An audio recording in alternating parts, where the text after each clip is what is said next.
This would be the hardest season in school history. We were coming fresh off a national championship win, so the ACC decided to invite us to join their conference. But since we lost almost our whole team to graduation, the odds of us repeating as national champions was not very high. The story of sophomore quarterback Adam McNeil begins here, and his first ever collegiate snap for James Madison was at number 1 Penn State. He was off to a very shaky start on his third throw ever, as he got unlucky with a tip ball that went straight to the Nittany Lions, and Penn State took advantage of their great field position. Quarterback Kevin Siegel had amazing blocks and ran it in with nobody coming close to him. However, senior running back Travis Hall responded right back, and on the last play of the first quarter, somehow sophomore Andre Conception missed the tackle and we went back down 7. Our defense was really struggling to stop the high-powered Penn State offense, and we continued to fall farther behind. This was a completely different team than the one that won a national championship last year, and it would still be possible to make the playoffs if we lost this game, but it wouldn't be easy. In the fourth quarter, we were only down 14 and fighting to get back into the game, but after the 7-yard run,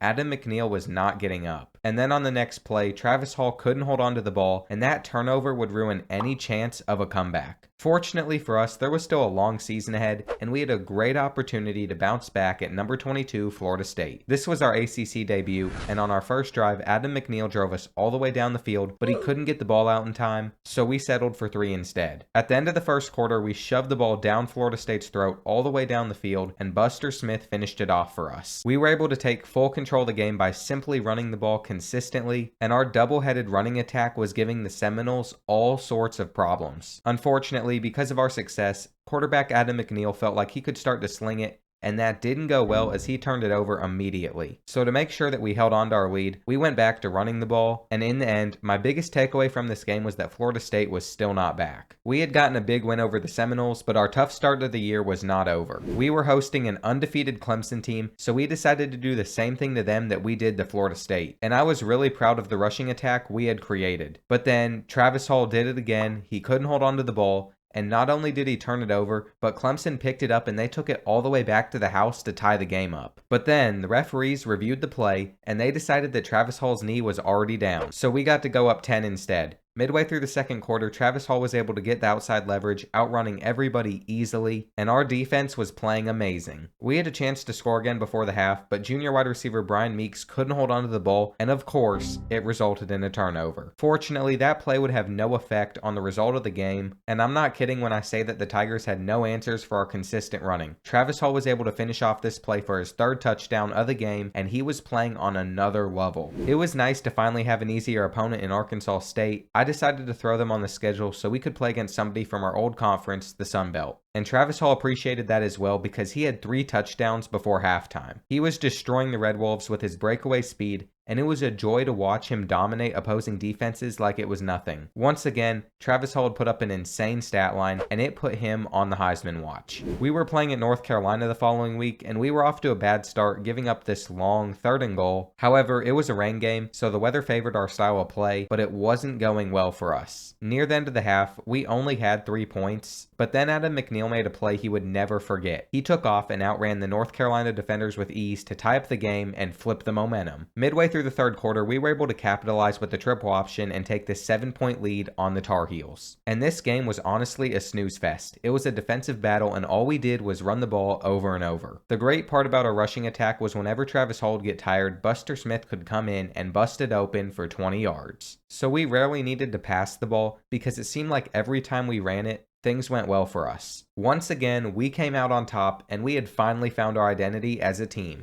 The following week, we were playing Pitt on the road, and Walter Harris put the Panthers on the board first, but we were able to respond right back. With about a minute left in the half, we had a chance to go down the field and take a lead on Pitt, and Adam McNeil hooked up with Chris Lewis in the end zone to put us up 7. As our run game became more of a threat, it opened up the passing game for him to throw some dots, and Travis Hall continued to be unbelievable. I don't know how he stayed on his feet here, but he made it happen, and even though we weren't giving Pitt that good D, our offense was too good for it to matter. Travis Hall was playing so well, and we had climbed back into the top 4 of the polls. All we had to do was win out to make the playoffs. But before we get to the rest of the season, let me tell you about my favorite thing to do while watching sports. Usually a good ending is enough to keep me glued to my screen, but when I have to watch my Colts get blown out, the only thing thing that keeps me watching through that pain is Underdog Fantasy. It's super simple to use, and for example, if I think Caleb Williams is going to throw for like 294 passing yards, I'll pick the higher. If I think Matt Ryan's going to finally play well and not throw an interception, I'll pick the lower. Once I've made these pick'ems, I pray they're correct and that I make a profit. Here are some of the ones that I've actually picked correctly this season. If you want to join me on Underdog, the first link in my description or code Bordeaux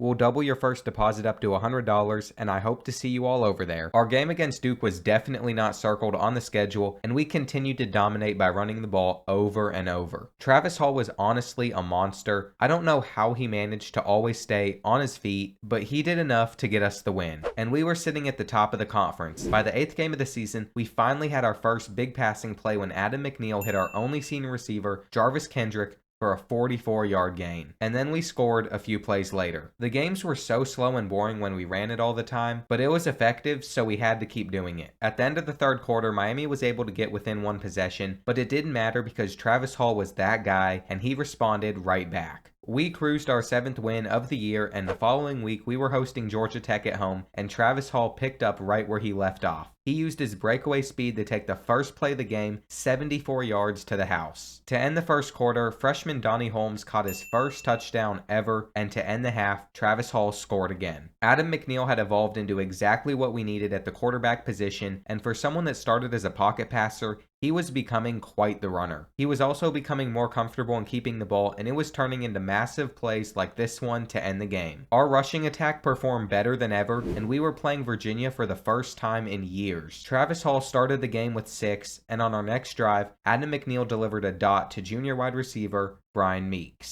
The ACC had not challenged us much at all this season, but that could be because of our star running back. By the 4th quarter, all of our backups were in the game, and we could thank Travis Hall for the dominating win. Week 12 was the rematch of the College Football Playoff semifinals from last year, but you might notice that Buster Smith was our starting running back. And that's because Travis Hall got hurt in practice and he was out for the year. So since we lost our best rushing weapon, the offense now relied on Adam McNeil to sling it, and that was not going as well as I hoped it would. He was making terrible reads like this one, so we had to go back to trying to run the ball. Without Travis Hall, our offense just wasn't the same, which was going to be a major problem. But senior kicker Phil Brown hit a 57-yarder with ease, and he turned into our main offensive scorer. Midway through the third quarter, we found ourselves down 4, and then junior wide receiver and kick returner Brian Meeks accelerated around the Hilltoppers defense to get us all the way into good field position. But it didn't matter because Adam McNeil tried to escape the pressure on the next play, and he fumbled the ball away instead. Our offensive line was doing a terrible job of blocking, but senior Jarvis Kendrick came up clutch for us on this much needed 3rd and 16. And then Buster Smith took it into the end zone. He wasn't great, but he was able to get the job done for us, and we were now 10-1. But we were falling in the polls. We had secured a spot in the conference championship, but if we wanted to make the college football playoffs, we couldn't afford to lose, and Buster Smith was busting it open early on. By the end of the first quarter, he was getting it going, and compared to last week, our offense was playing so much better. Although this play doesn't show dominance at all, our defense had been an underrated part of our success this season, and honestly, the Hokies weren't giving us any issues in this game. We were going to go undefeated in ACC play, and that's something nobody would have expected. The ACC championship featured both of the new schools to the conference, and we started the game giving up a touchdown. But Adam McNeil responded right back with this mini dot, and then on our next drive, he broke this sack and used his legs to scramble and extend his arms all the way out for the end zone. Our defense came up clutch with this massive stop on 4th and 6, but they gave up the game-tying touchdown at the end of the half.